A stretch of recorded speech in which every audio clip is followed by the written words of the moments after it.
You've heard about intermittent fasting. Maybe you found it to be amazing for you, or maybe you've been uncertain to try it because you aren't sure if it's best for you during this time in your life. I'm your host, Linda Enright, and wherever you are at, today on Joyful Menopause, we will make sense of a topic that has been generating a lot of buzz for some time: intermittent fasting, and more specifically, how it may be good or bad for a woman during the years of perimenopause and menopause. We'll cover how intermittent fasting interacts with the unique hormonal changes that women experience during this stage of life. We'll talk about its potential benefits, the challenges to watch out for, and how to approach it safely and effectively. Plus, I'll share some real life stories from women I've worked with so you can see how it plays out in everyday life. If you've ever wondered whether intermittent fasting is right for you or how to make it work for your body, you're in the right place. Let's get started. Menopause doesn't have to feel like you are living in someone else's body. Your host, Linda Enright, has spent the last 25 years helping women to thrive in midlife. Here you'll find science-based practical advice that you can start using today to get real results for your health. Welcome to Joyful Menopause. Intermittent fasting is a way of structuring your eating by cycling between periods of eating and fasting. There are different methods, but the most common ones include the 16-8 method, where you fast for 16 hours and then you eat during an 8-hour window. The 5-2 method, where you eat normally for 5 days and restrict calories for 2 non-consecutive days. Or a 12 to 14 hour fasting window, which can be a more gentle and accessible starting point for many women. I'm going to focus on that 16-8 or 12 to 14 hour fasting window today, not so much about the 5-2. I find that not to be quite so common in women that I'm working with.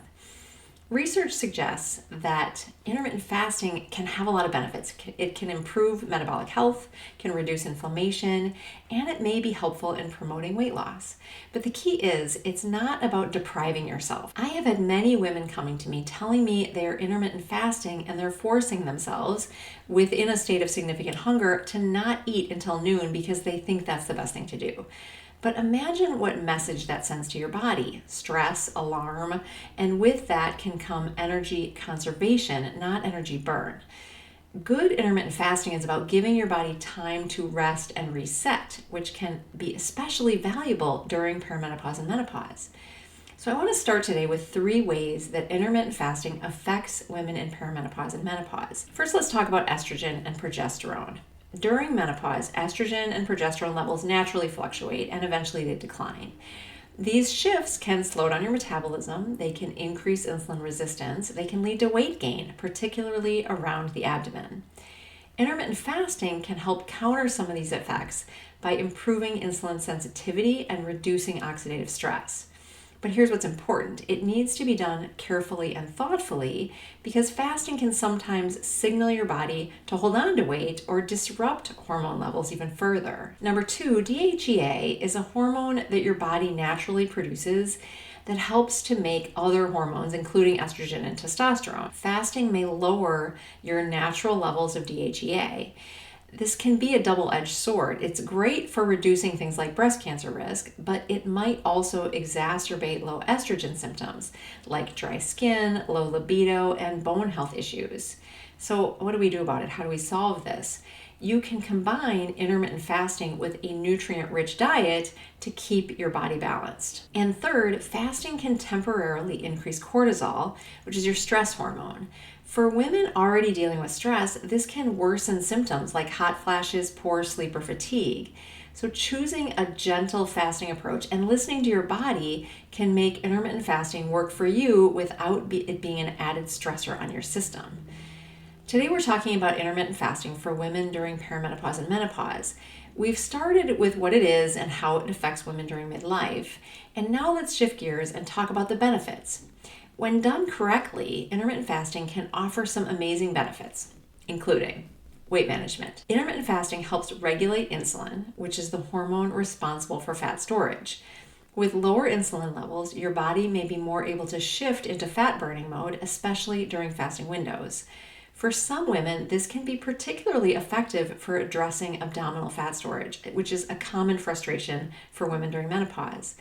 Belly fat isn't just cosmetic, it's linked to metabolic issues, so losing it can improve overall health. Menopause increases the risk of insulin resistance, meaning your body becomes less effective at managing blood sugar levels.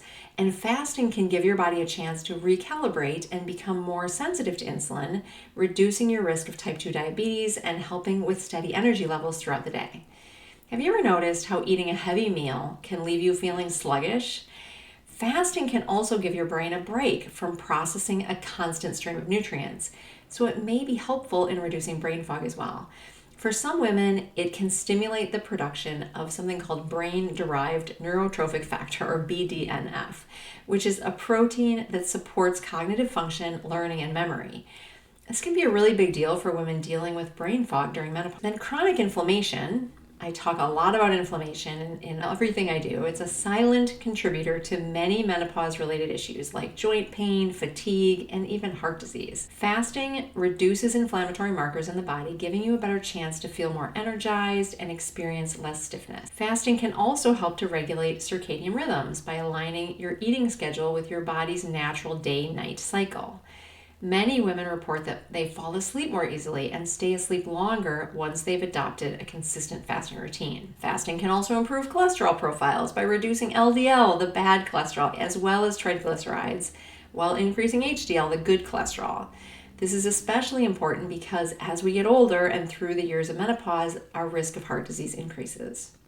And lastly, fasting can give your digestive system a break during fasting periods, and then it can overall improve your gut health. Your body has time to repair and reduce bloating, gas, or discomfort that often can come with hormone shifts. A reminder, this doesn't mean we're doing anything extreme. It means creating a gentle approach that supports your good health rather than adding a stressor to your system. On that note, I want to also address for a minute some of the risks and things you might want to consider. While intermittent fasting has a lot to offer, it's definitely not for everyone. So here are some important things to keep in mind. Long fasting windows can disrupt reproductive hormones, leading to symptoms like mood swings or fatigue. If fasting leaves you feeling drained or irritable, it's a sign to adjust your approach.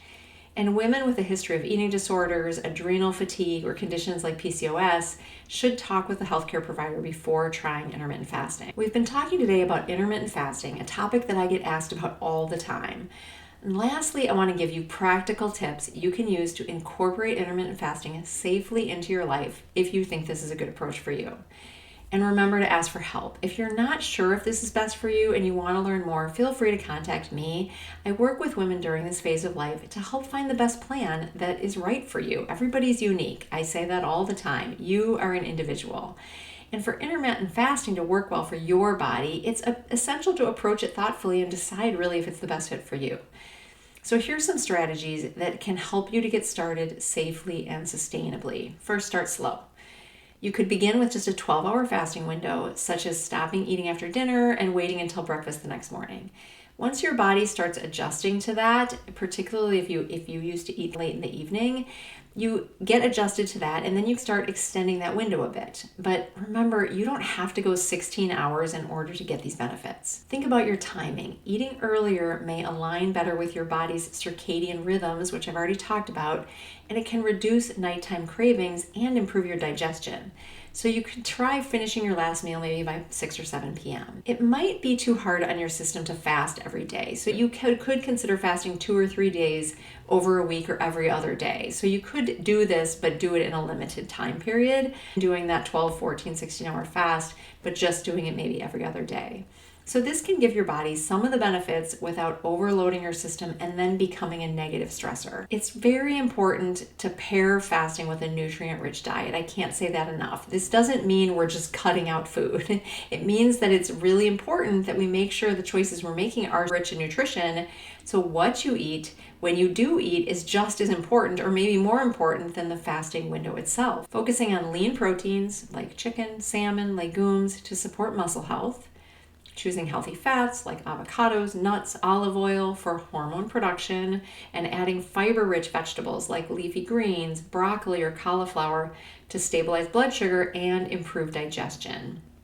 And then also whole grains, things like quinoa or farro, can give you energy and sustained energy throughout your day. Also, don't add heavily processed foods. We want to avoid added sugars and alcohol, which can spike insulin and undo some of the benefits that you might get from fasting. Fasting periods can sometimes leave you feeling dehydrated, so drinking plenty of water, herbal tea, or even bone broth can really help to stay hydrated and provide some good nutrients too. Be kind to your body with exercise. High intensity workouts during fasting windows can increase cortisol levels, which can disrupt hormones and leave you feeling exhausted. Probably the most important thing is to listen to your body. If you notice signals like fatigue or irritability, it's a sign to reassess. Shorten your fasting window, add more nutrient-dense calories, or take a break from fasting altogether. Everyone's body is different, and what works for someone else might not work for you. You might want to consider supplementation. During fasting, your body may need a little extra support. Some supplements like magnesium can help with sleep. Omega-3s are important to reduce inflammation, and vitamin D is important for bone health as well as immune health. But again, not everyone needs to supplement, so it's important to consult with a dietitian to see what supplements might be helpful for you. And lastly, plan ahead. This is something I say for all areas, but fasting is important, really important to do this. Fasting works best when it's part of a structured routine.